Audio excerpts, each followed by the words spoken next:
Sejak penciptaan, Allah kita yang kasih mau hadir, mau berdiam bersama dengan manusia, yaitu Adam dan Hawa. Manusia diciptakan untuk hidup menikmati kehadiran Allah dan kehadiran sesama. Namun, hal itu rusak ketika manusia berdosa dan memberontak kepada Allah. Dosa membuat manusia tidak bisa bertahan menikmati kehadiran Allah. Dan dosa juga membuat manusia kesulitan dengan kehadiran sesamanya. Tetapi manusia tetap memerlukan kehadiran Allah. Manusia tidak bisa hidup tanpa kehadiran Allah. Karena tanpanya, hidup manusia akan terasa kosong dan tanpa arti. Manusia berdosa mencari pengganti kehadiran Allah dengan berbagai macam hal, seperti kesenangan, kekayaan, kemegahan, dan bahkan ilah-ilah palsu. Namun semuanya itu tidak pernah memenuhi hati manusia. Lalu bagaimana? Manusia memerlukan kehadiran Allah, tapi manusia berdosa juga akan mati ketika Allah yang suci hadir di tengah-tengahnya. Apakah Allah masih mau hadir di tengah manusia? Ternyata Alkitab mengatakan iya, Allah mau hadir di tengah umatnya. Di dalam Alkitab bahkan dikatakan Allah mau berkemah di antara umatnya. Umatnya yang baru saja dibebaskannya dari perbudakan dosa dan sedang tinggal dalam padang gurun. Wah, ternyata Allah betul-betul mengasihi umatnya. Allah bahkan mau hadir dan diam di antara umatnya. Lalu, akankah kehadiran Allah yang suci ini mematikan umatnya yang berdosa? Karena orang berdosa tidak bisa bertahan di hadapan Allah yang suci. Nah, Allah memungkinkan hal itu terjadi. Allah mau hadir di tengah umatnya. Maka Allah berfirman, Allah mengundang umatnya agar bisa kembali datang kepadanya. Allah menyatakan firman dan janji untuk bagaimana Allah dapat ditemui. Umat Allah dapat bertemu dengan Allah karena adanya korban yang mendamaikan.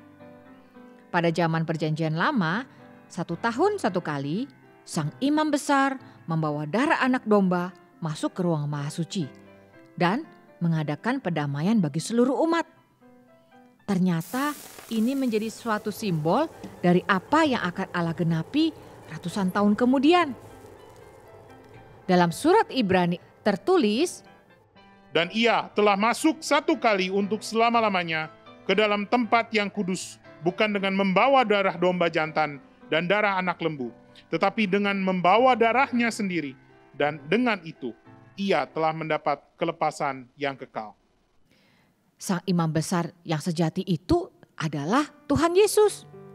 Ia bukan membawa darah anak domba, tetapi darahnya sendiri.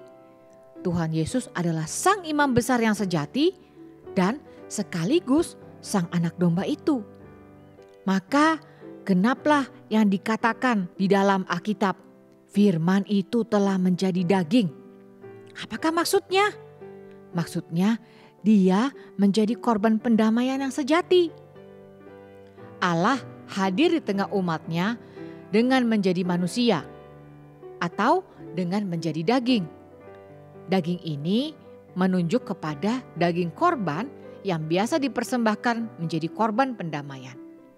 Maka ketika Yohanes Pembaptis melihat Tuhan Yesus, ia mengatakan, "Inilah anak domba Allah yang akan mengangkut dosa dunia." Tuhan Yesus menjadi manusia, menjadi daging korban persembahan. Dia menjadi korban pendamaian sejati di atas kayu salib. Korban Kristus adalah korban yang menebus kita.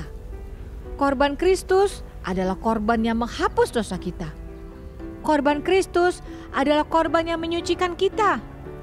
Dan korban Kristus adalah korban yang mendamaikan kita dengan Allah. Semuanya itu untuk apa?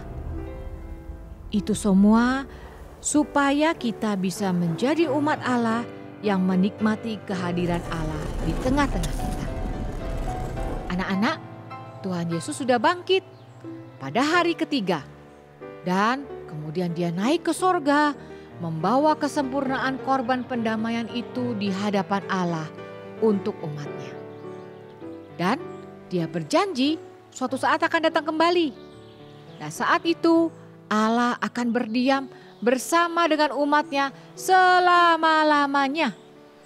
Allah akan hadir bersama kita. Allah akan hadir bersama umatnya dalam kesempurnaannya. Kita akan berdiam di langit dan bumi yang baru yang Allah sempurnakan. Nah, anak-anak, betapa indahnya jika kita mengenal Allah yang mau berdiam, mau hadir, dan mau tinggal bersama dengan kita. Kita sungguh bersyukur karena ada Paskah. Paskah artinya Allah mau hadir untuk menebus kita. Paskah artinya Allah mau hadir untuk membawa pendamaian bagi kita dengan dirinya. Puji Tuhan untuk hari Paskah. Selamat Paskah anak-anak. Anak-anak, mari kita berdoa. Bapa di sorga, kami bersyukur karena Allah mau hadir di tengah-tengah kami. Kami memerlukan kehadiran-Mu. Kami terlebih lagi bersyukur karena kehadiran Allah tidak membinasakan kami.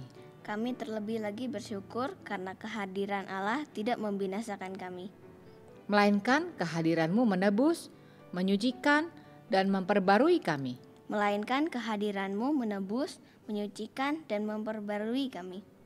Itu semua karena kasih-Mu yang besar. Kasih Tuhan Yesus yang menebus kami di atas kayu salib. Kami tak henti-hentinya bersyukur untuk pengorbanan dan penebusan Tuhan Yesus.